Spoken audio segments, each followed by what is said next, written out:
I pray to the divinity in you. Do you have any questions? Few minutes I will give you.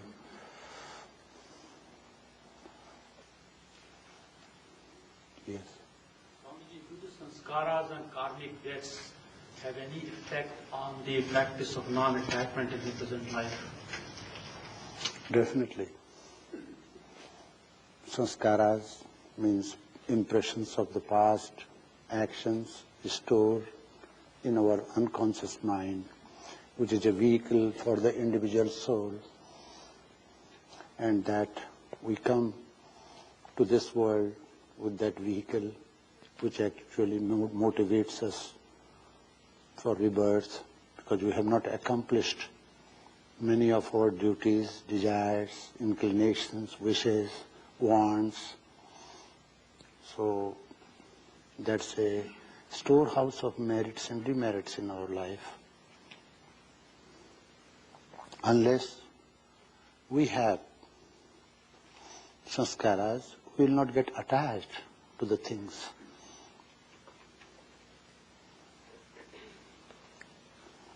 Yes.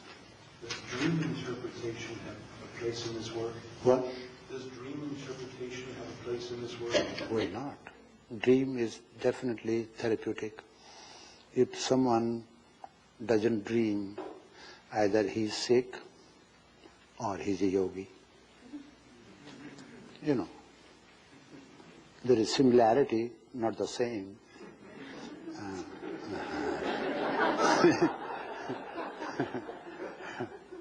Yes. Does selfless service in general reduce one's samskaras, or does the selfless service have to be specifically directed towards the... Selfless service is a must to rid off bondage of karma. If we do not learn that, that is a prayer we perform in Vishwa, Vaishwanara, in the external world. This external world will not allow us to get into another sphere, another level of life, understand various levels of life, and attain our goal. Many of us suffer because we do not understand the importance of selfless service. Selfless service is done not for charity, because charity word is used somehow or other for gaining rewards, either in this world, name and fame, or in the next world. Selfless service is done because that is the only one way to be free from the bondages we create through our karma. It's a great prayer. It's a great meditation, that as I told you, meditation in action. That's the only one way. The more you become selfless, the more you become you are closer to the level of life. Such a human being should learn to live for doing selfless service, because no one can live without doing actions. So there is only one way to get freedom from the bondage of your karma, is to perform selfless action.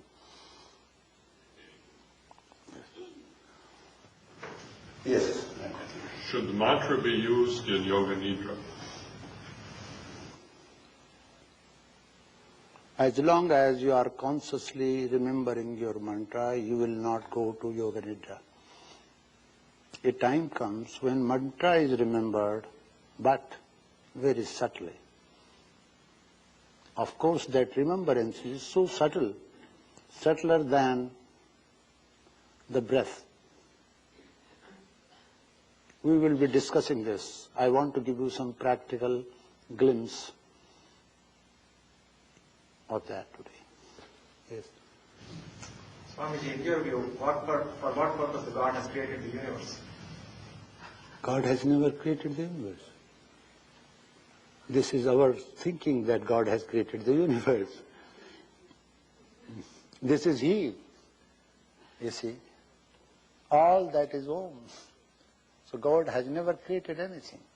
If you use the word God has created the universe, this is layman's version. This is not philosophical language, this is not scientific language, this is a language of religionists. You know, those who do not believe in arguing logically, who do not believe in applying logic, who do not believe in purifying the way of soul, who do not believe in any sadhana, who do not believe in any meditation, just to have faith. So they speak such a language. Now, I want to create something. For creating something, I need some matter. So I exist, matter exists. From where that matter has existed? Who created the matter? So there should be another third existence. And it's not possible for two existences to live together. You see, there will be only one existence. So this saying that God has created the world is not scientific. You see, right saying this is manifestation of the Lord. Now, there is only one absolute everywhere. Now I say, is it creation of one or manifestation of one? 15. 15 is 1, 15 times becomes 1. If you take away 1 from 15, it degenerates. It doesn't exist. It becomes 14. You see. So there is only one everywhere, no matter where you go. There is only one self-existent reality. That self-existent reality was never born, never dies, is always present. So there is nothing like creation. So we can call it manifestation. God has manifested this world. This gross world is called Vishwa, Vaishwanara. After examining the facts in the external world, we come to know this is definitely a reality, but not absolute reality, because this reality changes. That which is ever changing cannot be considered to be absolute reality. That goes to change, death and decomposition is also not considered to be reality. Of course it is reality, apparent reality. But when we dive deep and try to examine all the facts of life and in the external world, we come to know all things, the way they look, are not the way they are. They go on changing. It is ever-changing reality is considered to be apparent reality.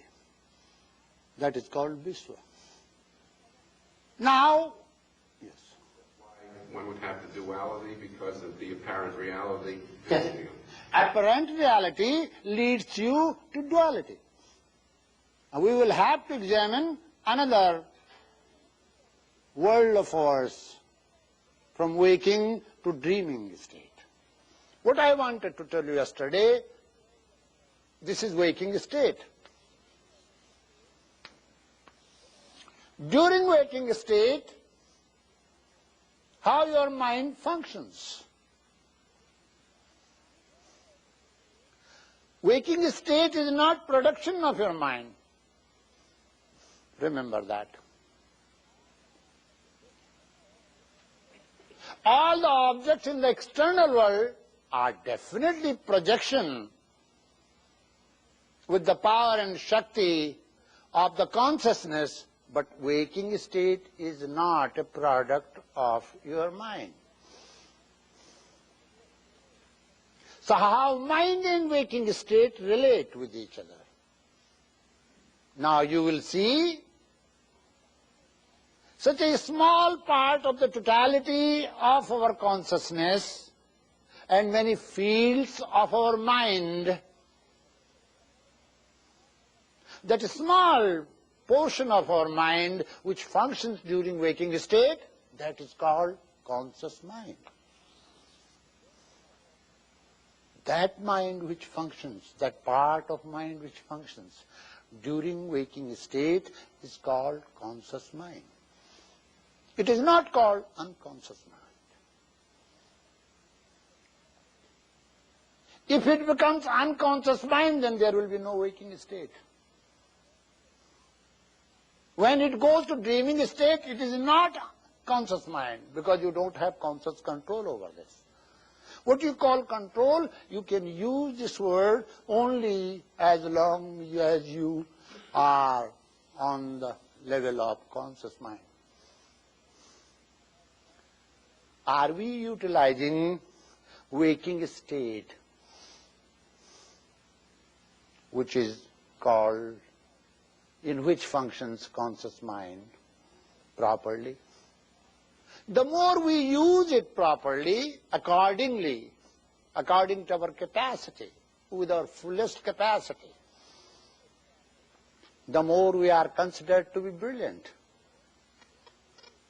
But we are considered to be brilliant only as far as this waking state is concerned. You cannot say you are champion dreamers.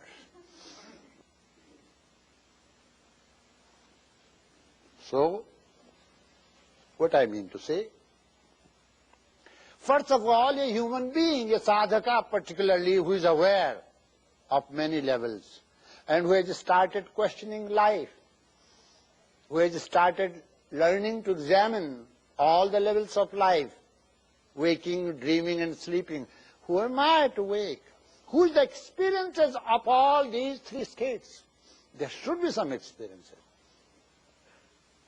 You always say, I experience waking life, waking state. I dreamt, I slept.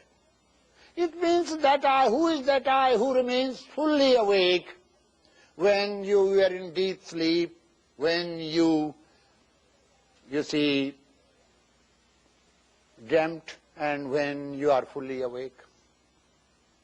There is someone beyond all these three levels or states which remain fully awake, who doesn't go to sleep. And what sleeps? Does consciousness sleep, or Atman, that individual soul, sleeps? Who sleeps? What happens to the memory? Whose memory is that? When you start questioning all this is a delightful world. Someone transports you, your own question transports you to the delightful world, questioning yourself, which are amazing questions. So those who have learned how to organize the external world by understanding the law of karma, which deals with the objects of the world, know how to relate with others, know how to deal with the gross world, then another question is posed by life. You see, there are many, many, many definitions of life. Physics says it is a particle.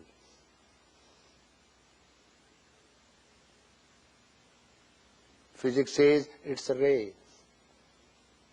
Philosophy says no, it's a different thing. Literature says it's a long sentence with many commas, semicolons, and without any stop. Philosophers say it's a book, manuscript written by you, half of the part of the manuscript is missing, and beginning is missing and end is missing. Only middle portion is with you. We have many, many definitions about life. It's a tale that has been spoken by the unknown. And the tale is going on, being related by the wise and fools equally. We can practically understand life according to the theme of this Upanishad. First, by understanding Vishwa, the gross world. But who is trying to analyze, understand and experience? Who experiences this? That this is not dream, this is waking state. So there is only one experiencer, and it's called Atman. That Atman is within you, and you are the Atman. First you will have to understand here, a sadhaka aspirant is needed to understand this, that whomever you call God, or absolute truth or reality, is not far away from you, but it is within you. You are, thou art that. You see. The experiencer of this universe, Vishwa, according to this Upanishad, Vishwanara, is the same who experiences Tejasa, the dreaming state, who experiences Prajna, the sleeping state, and who remains, whose permanent abode is in Turiya. One and the same. So there are not two gods. There cannot be. If God dwells everywhere, if He is omnipresent, omniscient and omnipotent, and that power, that great truth, that reality, that absolute reality, who is considered to be God, is that they are not two. There cannot be. There is no space for two. You see. There is no space for God to move, because He is everywhere. Where can He move? Then where are you? The question is. Where do you exist?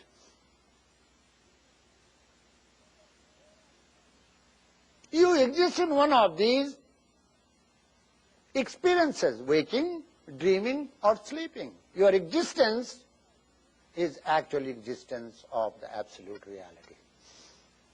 Your abode is actually the fourth. You are citizen of many countries, many worlds, waking, dreaming and sleeping, but actually you are the dweller of the fourth state. I don't understand. How can you feel that you and God are two different? The moment you do that, you have insulted the Lord, who is inner dweller, who is everywhere. You are separating yourself from that. It's a great insult to such a great majesty. You constantly insult such a great majesty, that's why you suffer. Let you learn not to insult that great majesty. So what is your duty? Your duty is to establish that supreme I, which is indicated as Turiya, at the place of little I, mere I, which is called ego. Because ego has separated you from the whole. Meditation will help you. The method of meditation will help you, but you will have to include vichara, contemplation in it also. You will have to learn to have a dialogue, a pleasant dialogue. Now let me tell you something.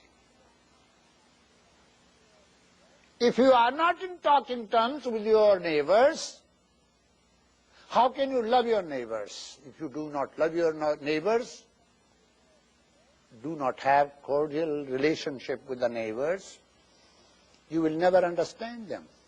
They will never understand you. So is the case with you. If you do not learn to love yourself,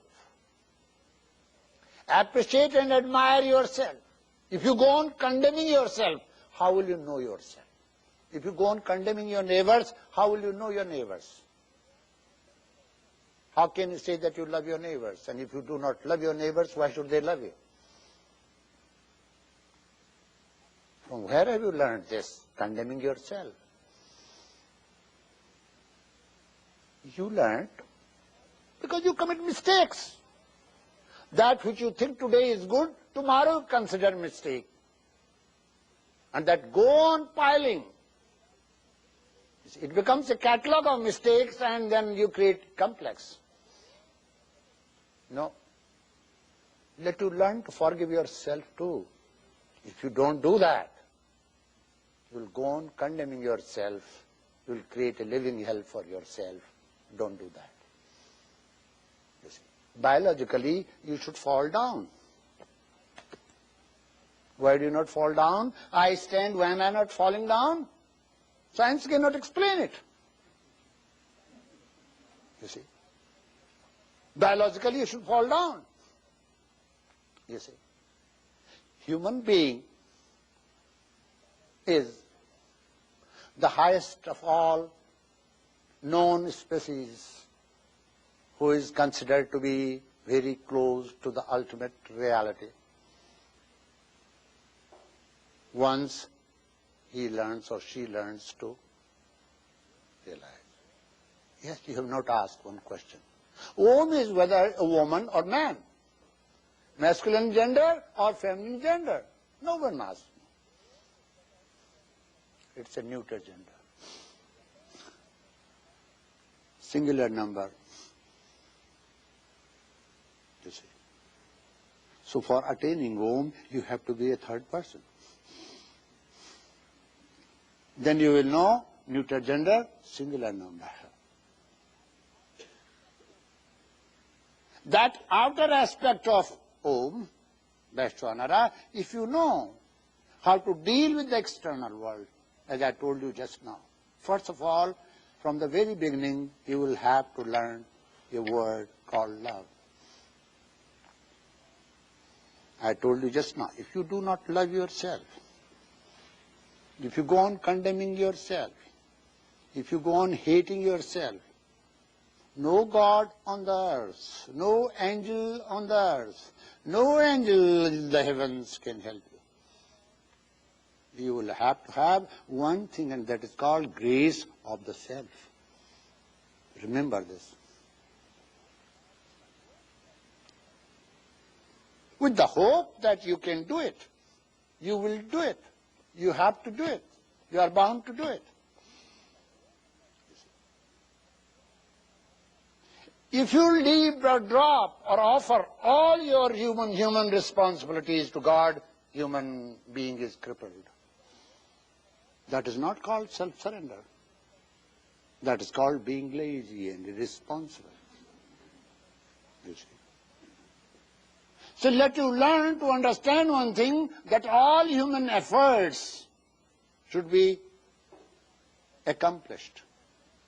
When they are exhausted, then dawns the divine aspect. That's called descending force. Yesterday, Dr. Prakash asked me, whom does he choose? Why? Whomever he chooses. He chooses one who has done his efforts, applied all his human efforts with firm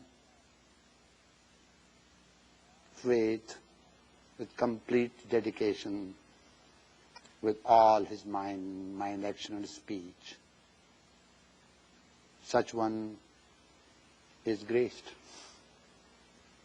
To such one dawns descending force.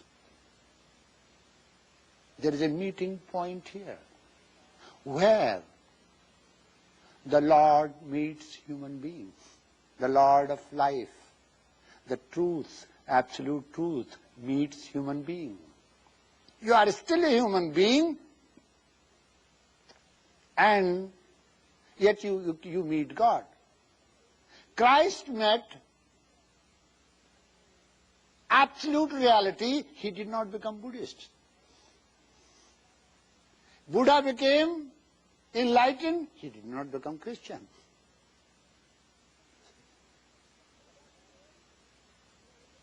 So don't be afraid that you will be changed. Don't be afraid of change. You will be transformed, and that's what you need.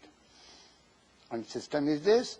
Systematically, if you go inwards to the source of light and life and wisdom, first let you learn to arrange the external world.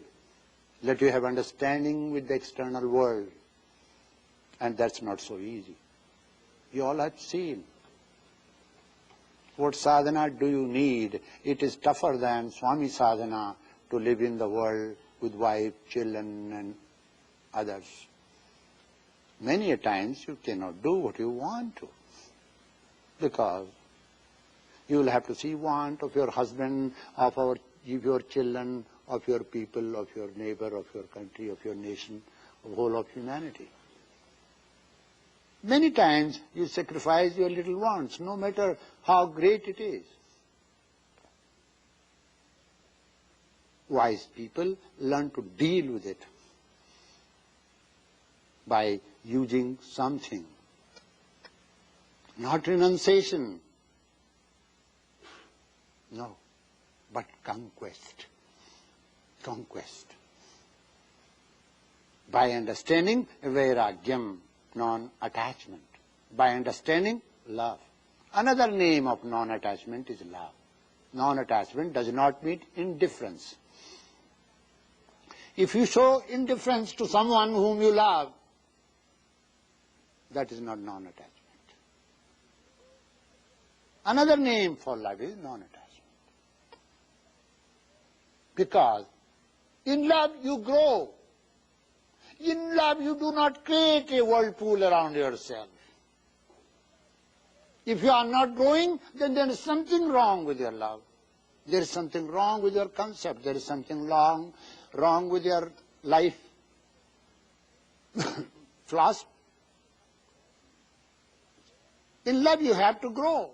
If your growth is stunted, if your growth is not well, there is something wrong. So you should learn the philosophy of non-attachment. The other day I told you, you should learn meditation in action. But you cannot learn meditation in action if your meditation is not supported by philosophy called non-attachment. Vairagyam. Renunciation. People talk. They are two different words. I renounce this and go away. Don't look at it, and it's far away from me. What happened to me? I still exist, and this also exists. I remember that there was a table, though I am not attached to it, but I still carry the memory. This is called renunciation. When you renounce your home, wife, children, belongings, they still exist. You create a distance. Creating a distance means respectable distance, mentally and physically, means sannyasa, renunciation. You see. There is something higher than that. That is called vairagyam, non-attachment. I am here using it. I am using it. I am assigned to use it for a particular period. I am making use of it. And after that I leave. I should not be attached to it. See? When father knows it from the very beginning when son is born, the day will come, either I will make him weep or he will make me weep. We understand this truth. When we depart, it happens. When you get married, you know it unconsciously, the day will come when my husband will leave or I will leave my husband. But you don't remember that day. You are not aware of that day, that fact, when you get married. You are getting married, you know it. No one guarantees, no one says that you both will go together. Of course, there is yoga for that. How to drop the body together, there is a way.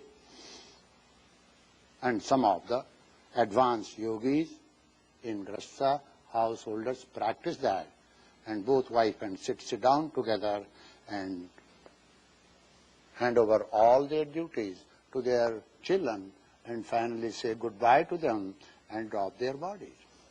Dropping their bodies, I am using dropping the body, means consciously changing the garment that is called body.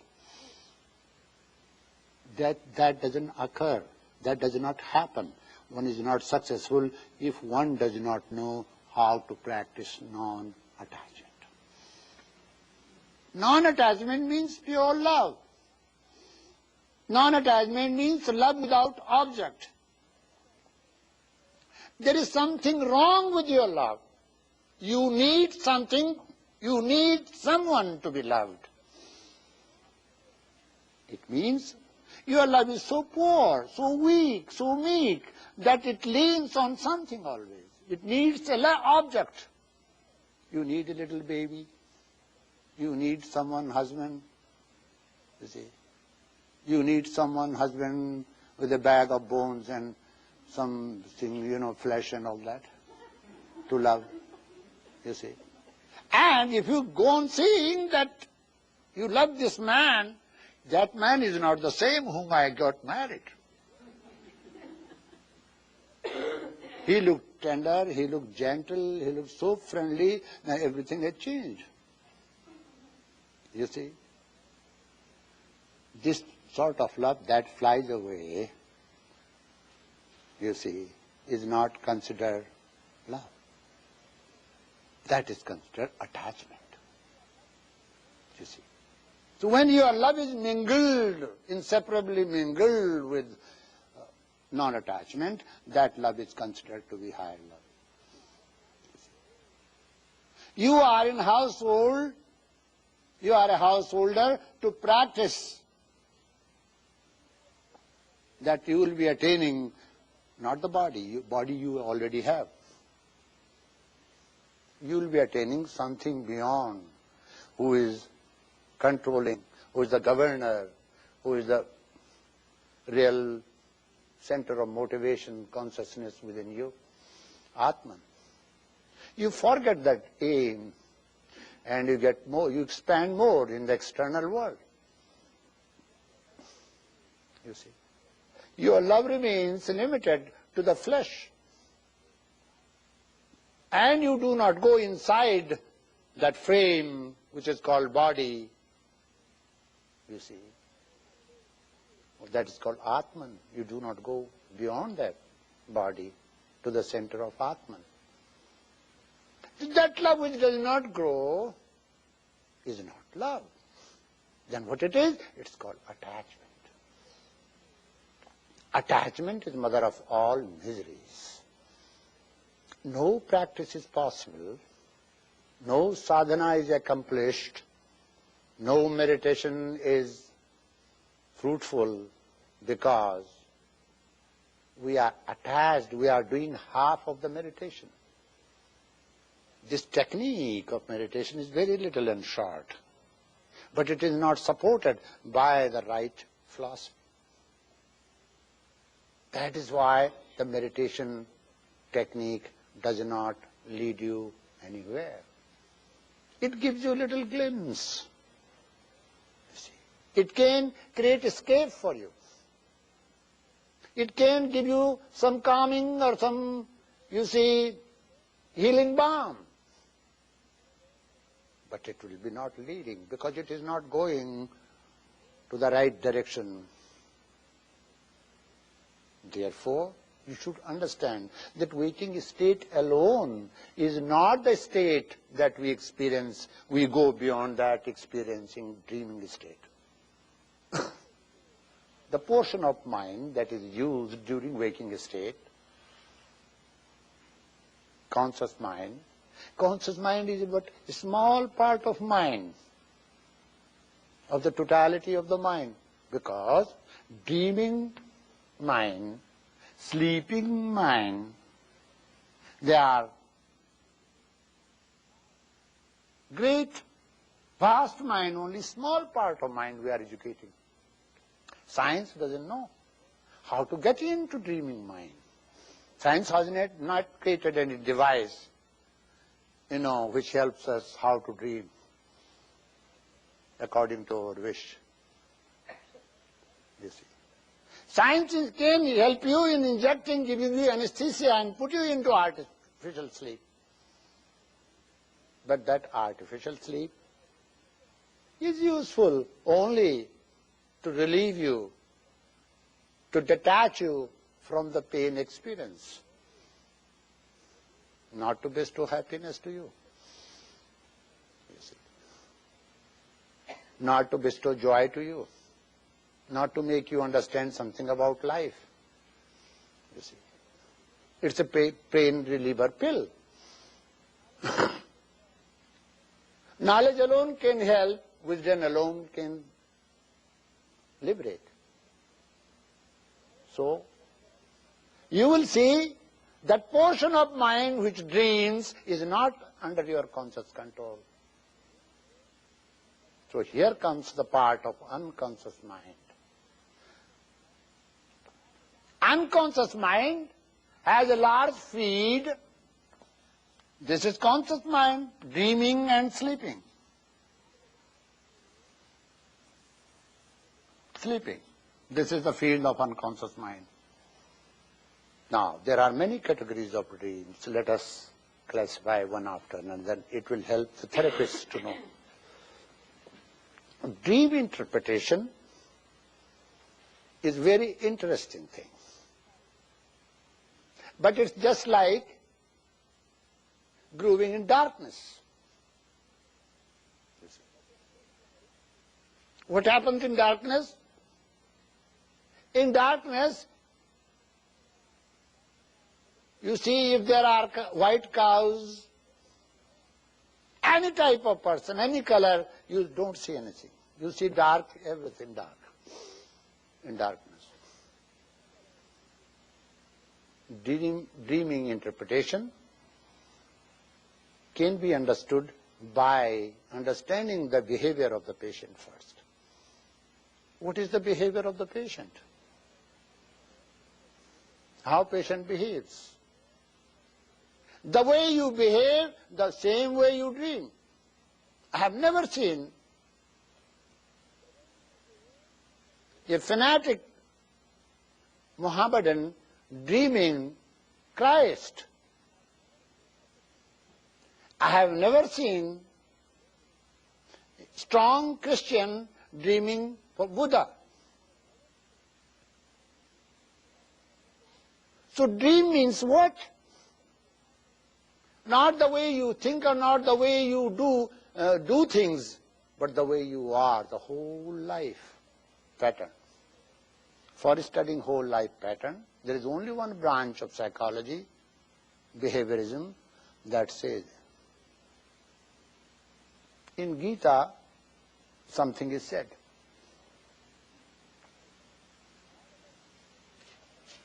All other religious books of the world promise you to introduce God. But Gita says no. The theme of Gita is to make you a superhuman stitidhi.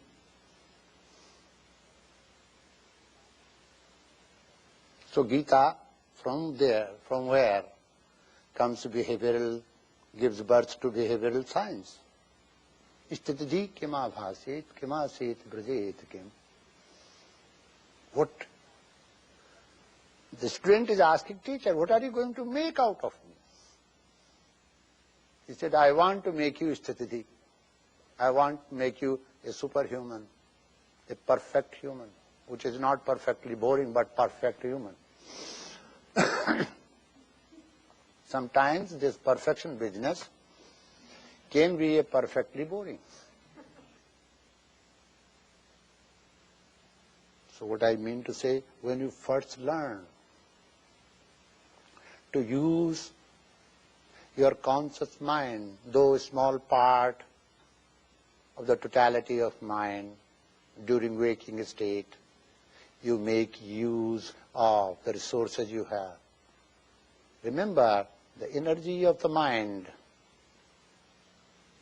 is does not belong to mind. Mind is only an instrument. What is brain then? With this simply we come to know the difference between brain, mind and nervous system. This network of wire is nervous system. This bulb is brain.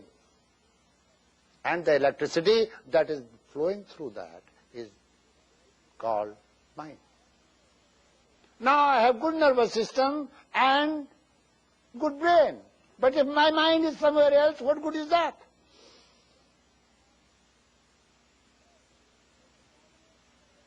For mind, brain is the method of expressing. Through brain it expresses. But expresses what? The power of consciousness that is there. Mind is a projector, projects to the external world. From where this external world has come, Vaishwanara has come. What happens to it? Does it last forever? When we see everything is changing, there should be a time when nothing, they will not last. All these rupas, all this nam, all the names and all the forms will dissolve. Sooner or later. Once they are dissolved, what happens to them? Once this whole world, this form, what is called world, because all forms change. This universe form is going to change one day.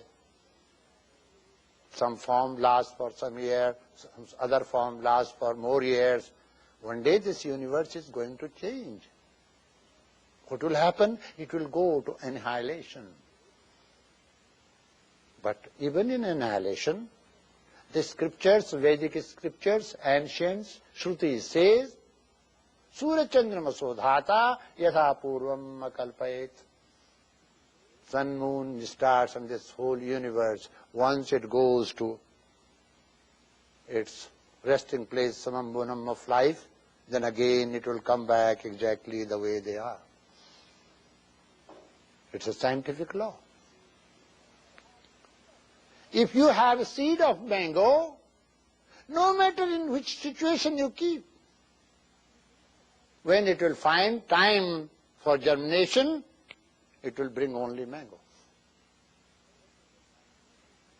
In reality, nothing happens. This is all Brahman, gross aspect of Brahman.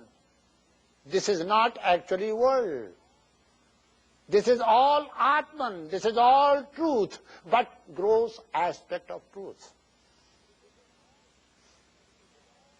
Another subtler aspect of truth is dreaming state. That's why we call it's a dreaming reality, a dreaming world. It's a reality, but it's a dreaming reality. It is a little bit different than waking reality. As waking reality is not absolute reality, it's apparent reality, so dreaming reality is also not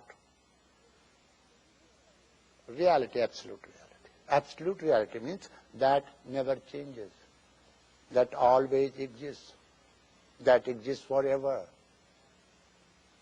that which is self-existent, that which is free from any birth and death, that which is, who is everywhere.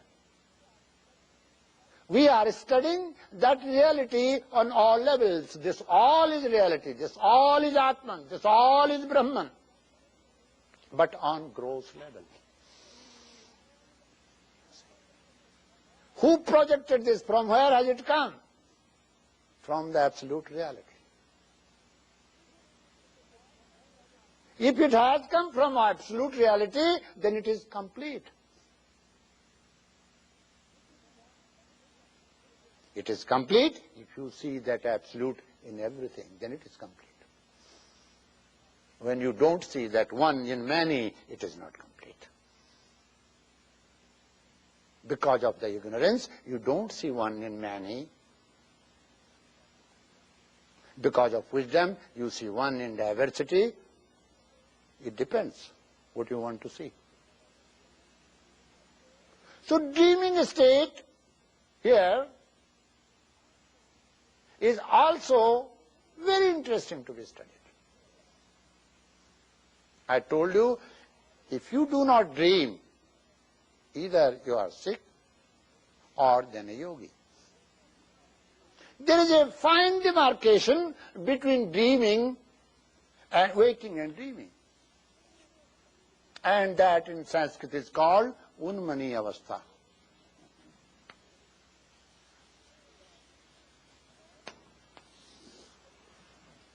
There is another after sleep and turiya, between sleep and turiya, which is called Samadhi.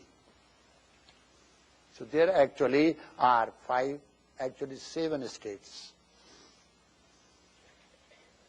You are classifying more, going into more details. If you just sit down and find out how do you go to dreaming state,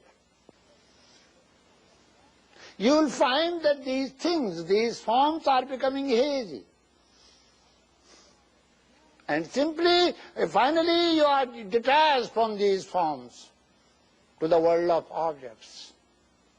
But inside you, the impressions of these forms are there. And you have capacity to magnify, to reduce, to do whatever you want. Outside you don't have capacity. Your mind does not have that ability and capacity to create a horse out of a monkey. But your mind has. It means you are free to do anything in your dreaming state. There is no law. In the external world there is law. If you want to kill somebody, you will be arrested, you will be punished.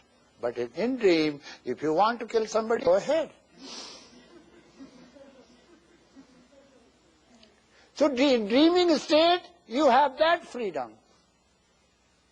What are you doing? You are not knowing, you are not understanding, you don't know the technique, how to use that freedom. That's the point. If you learn how to use that freedom, my Lord, you will be great.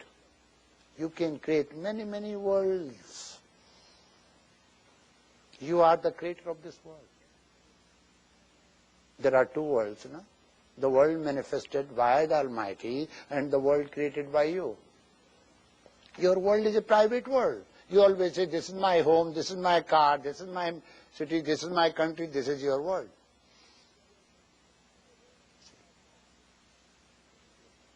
And who creates?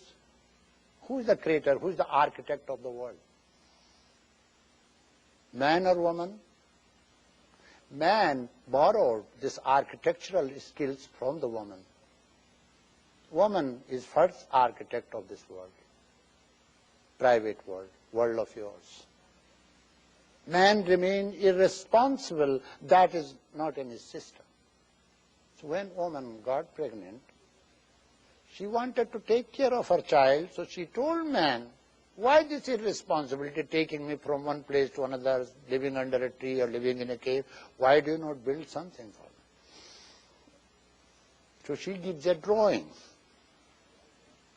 One living room, one bedroom, one kitchen, one bathroom.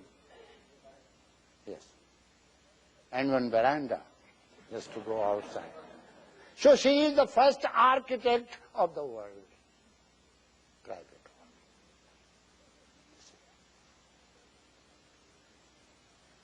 world. What I mean to say, when we learn to understand the dreaming world, we will have to see our culture. If a patient comes to you and you are a therapist, you will have to first find out which background has he got. Because that person will be dreaming according to his cultural backgrounds. According to his, suppose you know English and you know other languages also. What will be your language? Your language cannot be three, not possible. Your language is that language in which you dream. Otherwise, whenever you write or speak, you are certainly translating in your mind. You have only one language, and that language is yours, in which you dream.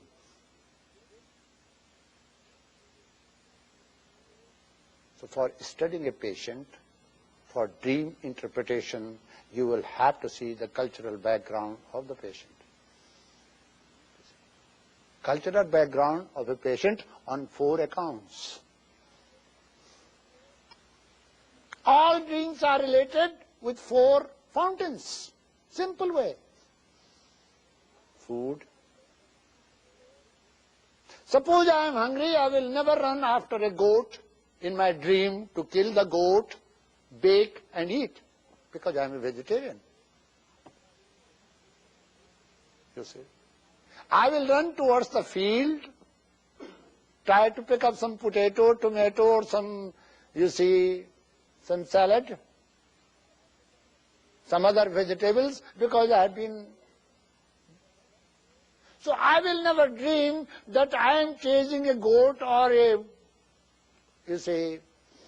any other animal that we eat. I will never do that. Even if you are chasing in your dream, chasing one goat, lamb, you see, because you are hungry. Even when I am hungry, I will never chase. I will look for the fields, I will look for the trees where there are fruits. Why? Because of my habit patterns as far as eating is concerned, food. So whenever you want to know, you want to interpret your dreams, you should find out from the patient what are her or his dishes, favorite dishes, what food does she or he eats.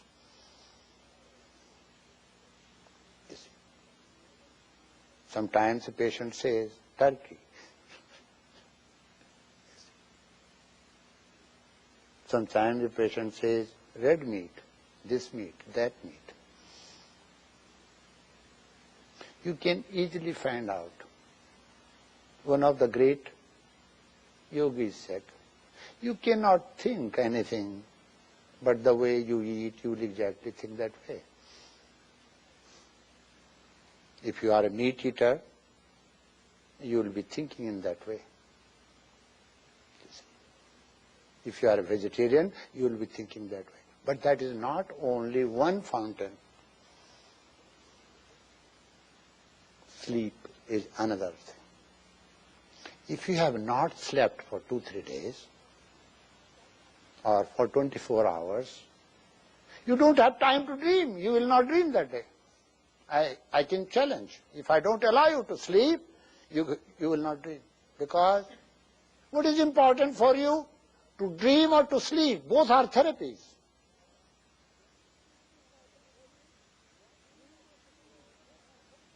One works on your frustrations, another works on your physical and mental abilities, mental necessities. You need rest.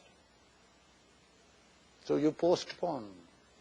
Your mind or your consciousness postpones. I can dream tomorrow, day after tomorrow, complete this work tomorrow, day after tomorrow. You postpone. But I have to sleep now because that's a necessity of my body and mind. Sleep is greater necessity, greater therapy than dream. But dream is definitely a therapy and needs interpretation and can be interpreted by understanding 4 primitive fountains in human life. You can do it to yourself. Find out how it is possible. If you have not heard, please remember this.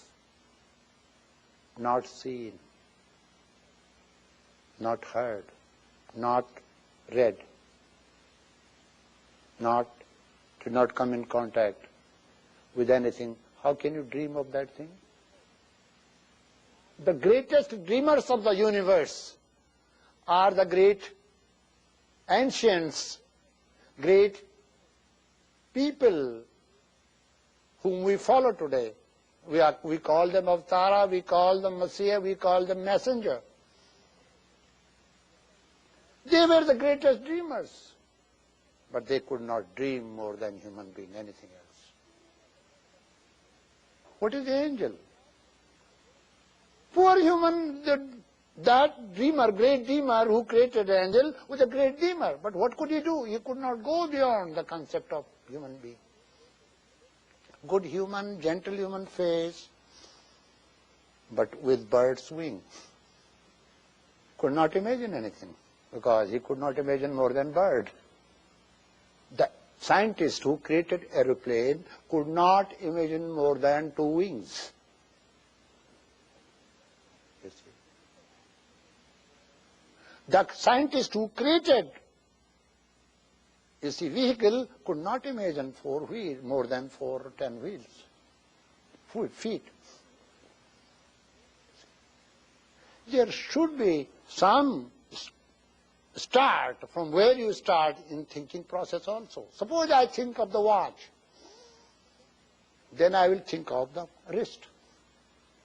If I think of a clock, immediately I will think of the watch.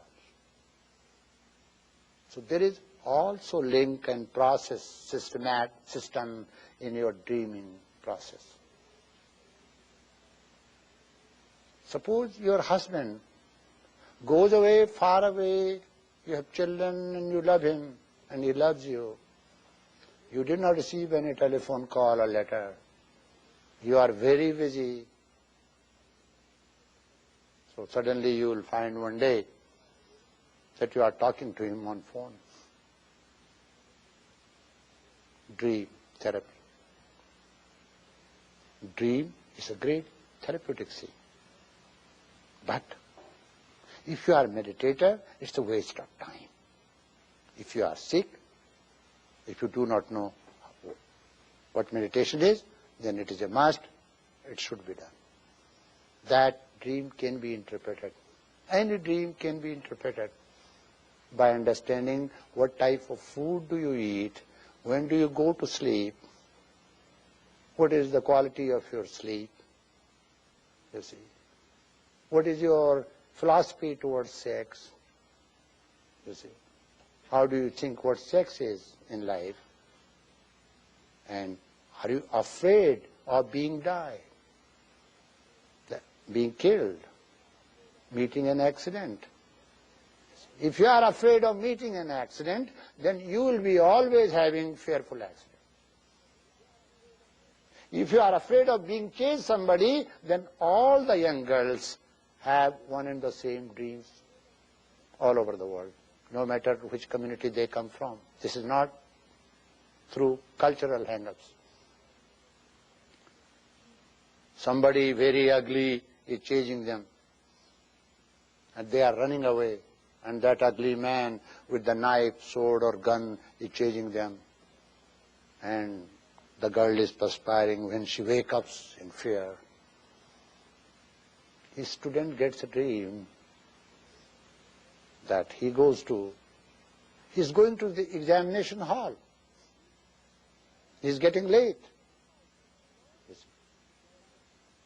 Dream also follows your internal schedule. What schedule do you have for yourself? Waking state depends on sense perception. Dreaming states depends on mental condition, deals with your mental frustrations, desires which are not fulfilled in daily life. So dream is a great therapy. There are prophetic dreams, because after all, as it is important for us to know that there is Atman, Atman also knows that there is something called body, this is my temple.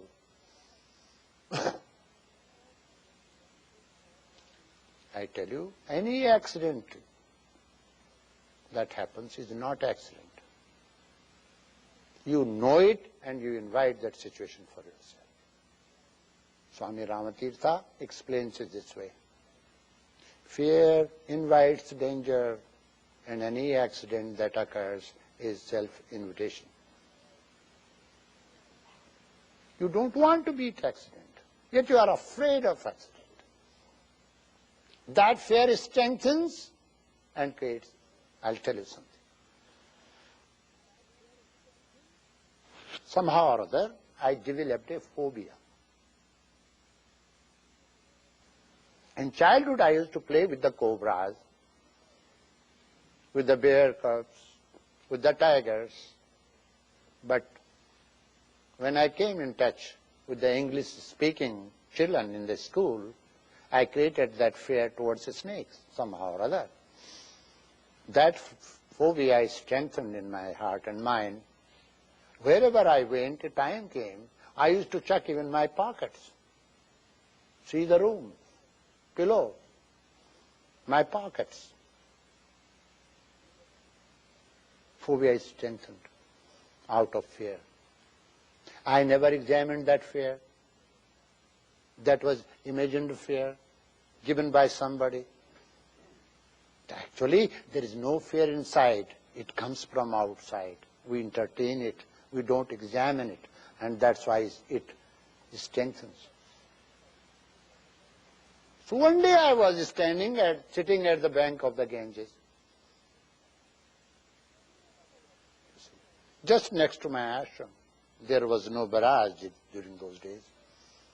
You could see, Ganges water flowing. So I was just standing. I did not know that there was a cobra sitting beneath. So 2-3 times I sat down like this. So cobra would go down and curl, and when I got up, the cobra would also go down. It happened because of the natural situation. See what happened? A Swami saw that, so he shouted, he said, "Be careful, there is cobra curl beneath."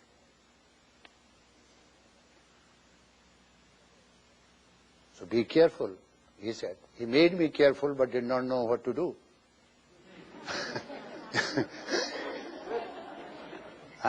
And parents say, be careful. But that doesn't mean that is alarm. So what happened? I ran. When I ran, cobra chased. Cobra never chases anyone. What business cobra has to chase somebody? You are not food of cobra. Human being is not food of cobra. So cobra doesn't chase. It was my negative mind that was dragging the cobra. Yeah, I found out late. My fear, I was so much afraid that dragged the cobra. I have examined this fact. He was talking about physics. I took one of the physicists under a banyan tree. Banyan tree is a very big tree that spreads its roots in large area. Bigger that, it could be bigger that building, this building, one tree.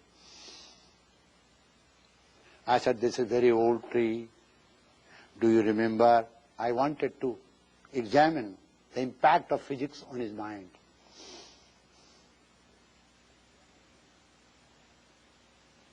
There lives a ghost under this tree.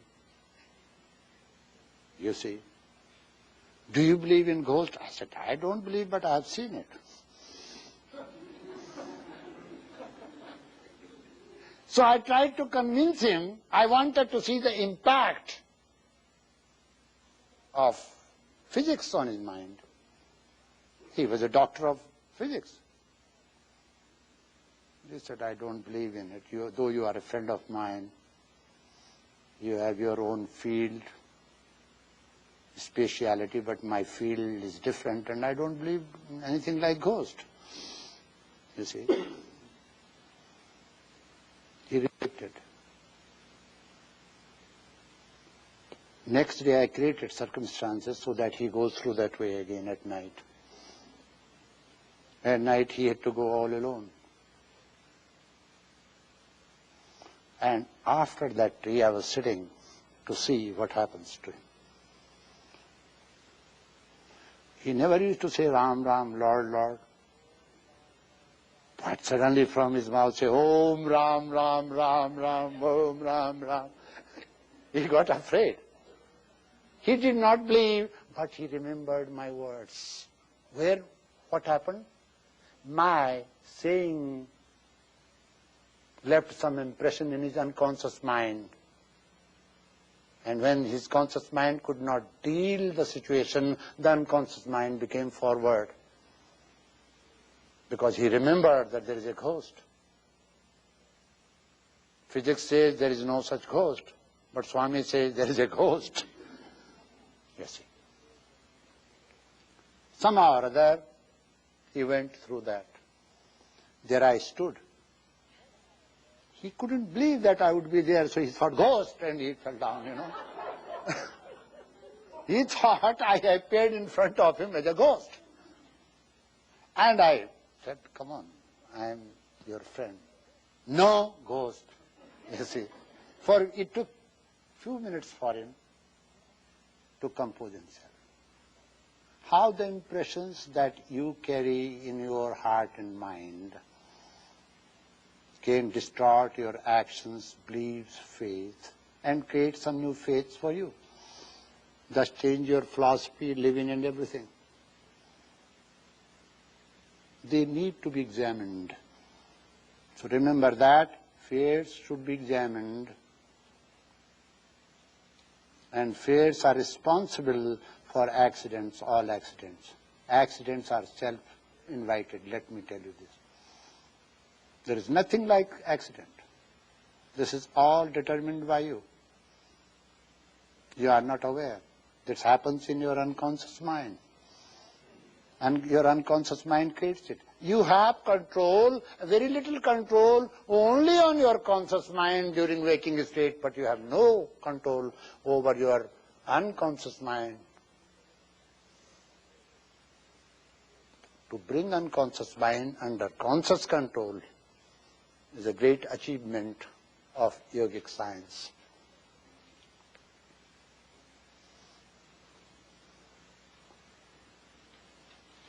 To learn, now I want to tell you, those who dream much, excessively, perhaps there is something wrong with them. There are people, they dream excessively. This is called artificial dream. Such dreams have nothing to do with the anxieties and all that, frustrations and all that. There is nothing to do, so I am dreaming. I want to sleep, I am not getting sleep because whole day I remain, you see, without fatigue. So I start dreaming. Daydreaming is different from artificial dreaming. Dreams which need interpretations for the sake of therapy are different. Dream, that quality of dream which is called nightmare, is entirely different, like bad man chasing a girl, running towards him just to kill him, a student running towards examination hall. That quality of, you see, nightmares are different. Prophetic dreams come when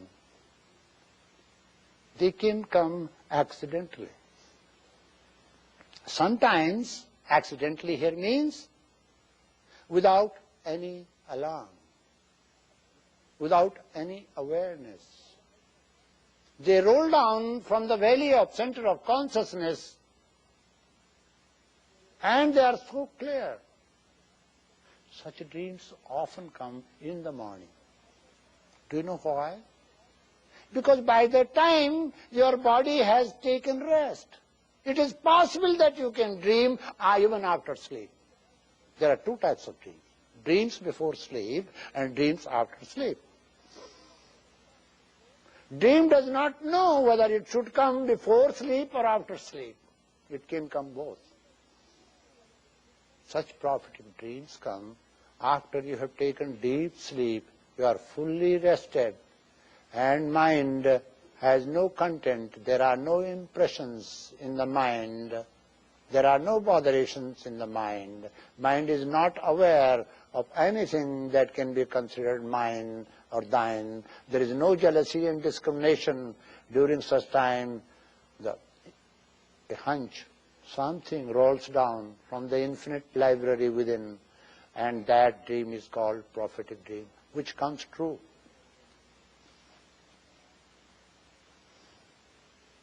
It happens. Sometimes that which you call prophetic dream is that dream which helps you, which guides you, which gives you some glimpse, some pleasant glimpse for future. Prophetic dreams are not related to the past. It brings future to the now, and that's a great quality of dream. You see. But it happens only early in the morning when you are fully rested, and rarely it happens. During that time, you are like a prophet. You are not touched with the worldly problems, with the stains of self-created philosophy of sin. So you are free from those problems.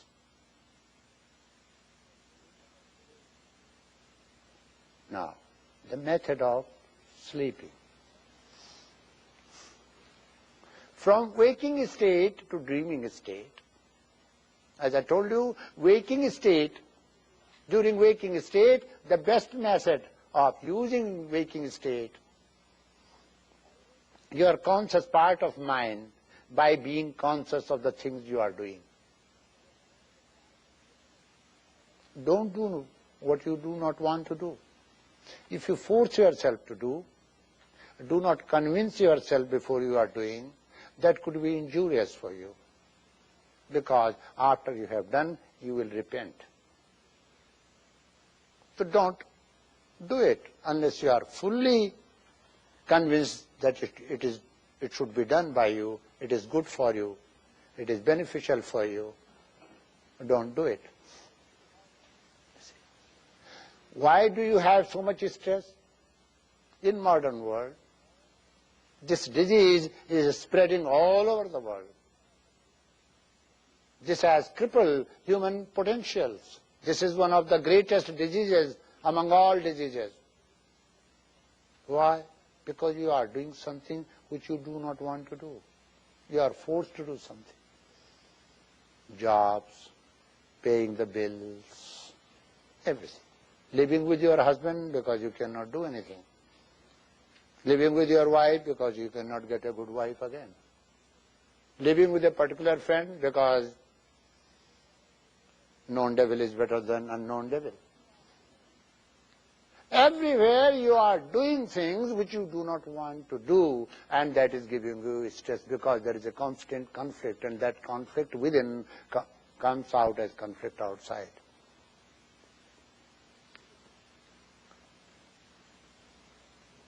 Do not do what you actually do not want to do, because if you do that, later on you will have to repent. And if you cannot repent, that will create a sort of dis-ease, which is called disease. So waking state has some relationship with dreaming state. All that cannot be accomplished during waking state, you accomplish during dreaming state. But yogi says no. Why do you not sit down and meditate before going to bed? And that method I am going to explain to you. You see, if you cannot twist your legs, does not matter. Sometimes learning this new device from the Easterners could be a painful thing, because you are not allowed to sit at home. I have seen in modern homes, if some child sits on the floor, mother spanks, get up, sit on the chair. This does not allow the lower limbs to be flexible. And then one day you become robot. You see. Among women, those who have tendency of having varicose veins, they should learn to sit in any of the postures. This will simply stop that. It will not allow to increase that varicose vein problem. There are other reasons, but this is one of the reasons, you see. You can sit like this. If body is properly aligned, that is good. But it should not be tense. It might take few days. Don't jump and expect that overnight you become a yogi. As overnight you do not pass your master's degree, you do not have your PhD, so is the case with this problem. First of all, you should decide why are you going to sit like this. Why do you want to do all this? If you do not know, then your mind will say, why are you doing this? What to do next? Before you do, before going to bed, sit down. And watch your mind. By focusing your mind on the space between the two eyebrows, this is called Ajna Chakra. This word meaning, A means little, Gya means knowledge. That which is considered knowledge is received, though it is little, by focusing your mind on the space between the two eyes. Many of you do like this and strain, because somewhere it is written. Fix up your mind between the two eyebrows. We are doing like this. This is straining eyebrows, which is injurious. Now, close your eyes. Ask your mind, focus your mind here. What will happen? Immediately you do it, your eyes are closed, your senses are not in touch with the external world. Those impressions which you have stored within will start coming in front of you one by one. Now watch very interesting observation here.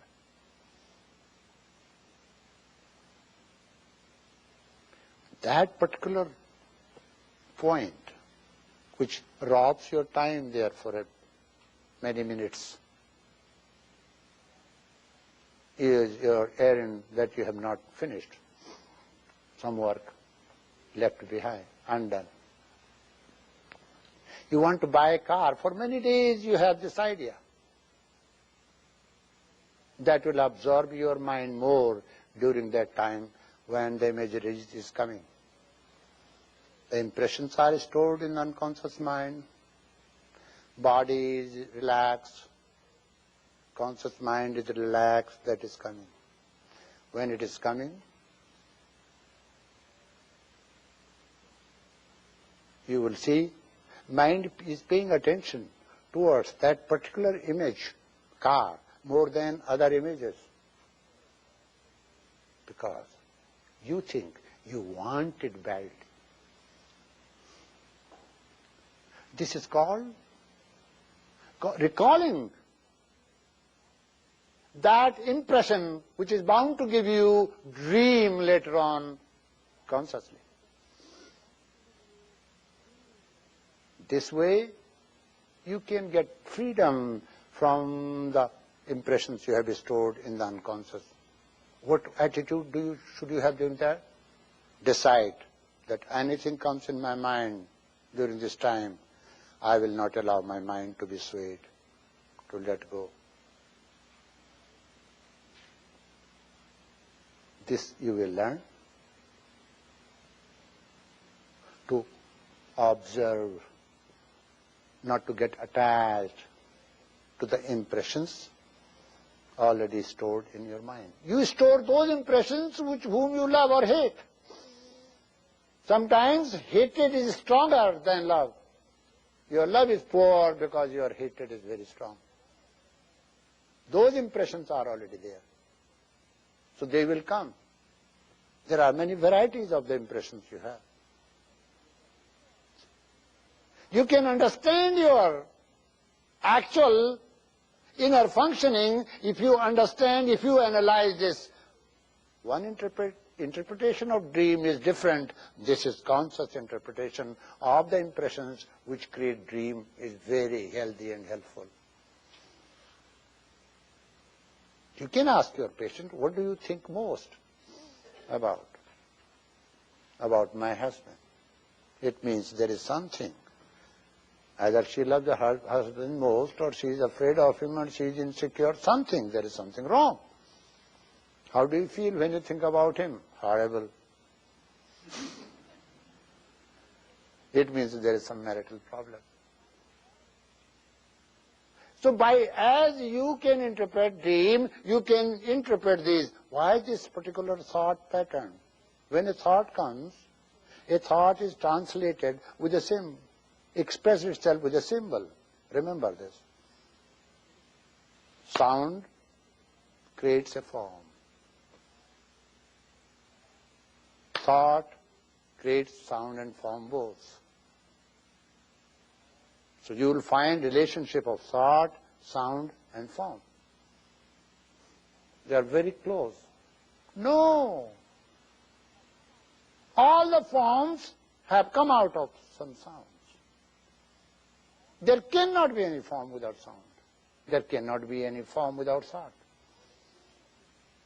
My thought created this building. Your thought created this building. This whole creation is a thought.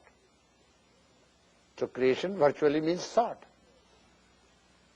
When you learn to interpret, that's called inspection within, introspection. When you start doing inspection, in the beginning you will not do inspection. In the beginning, you will get involved with your thought patterns because they are yours, they are stored by you. But after some time, when you will learn, the thoughts will come, go away. You can inspect the thoughts, but you don't get involved. It is a sort of interpretation, exactly like the dream you interpret. Very healthy and helpful. Why this thought is coming to my mind again and again? Suddenly you meet someone at the airport. You forget everyone, your children, your home, but you think of that person. Why? What is that? Why did you like that person? You can interpret all the symbols because dream could be symbolic. Sometimes the dreams you cannot interpret because the symbols that you see in the dream are not known to you.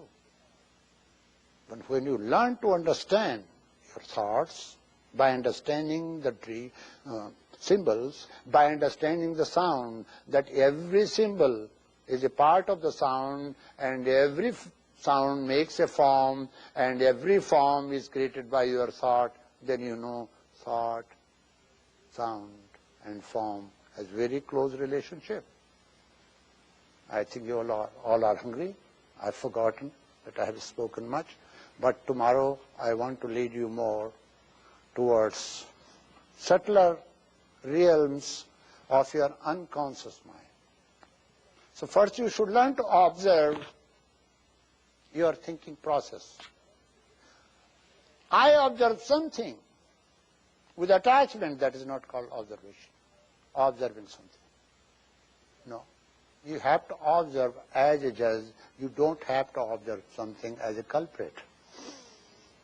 That's the point. What should be your attitude when you observe your thinking process? You should decide before you observe that any thought comes, I will not get involved. I will be very clear in my mind. Any thought comes,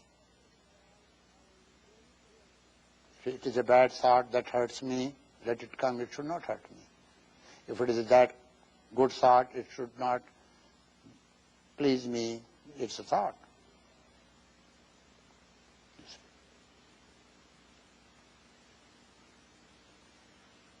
So I leave you here. Tomorrow we'll be there again.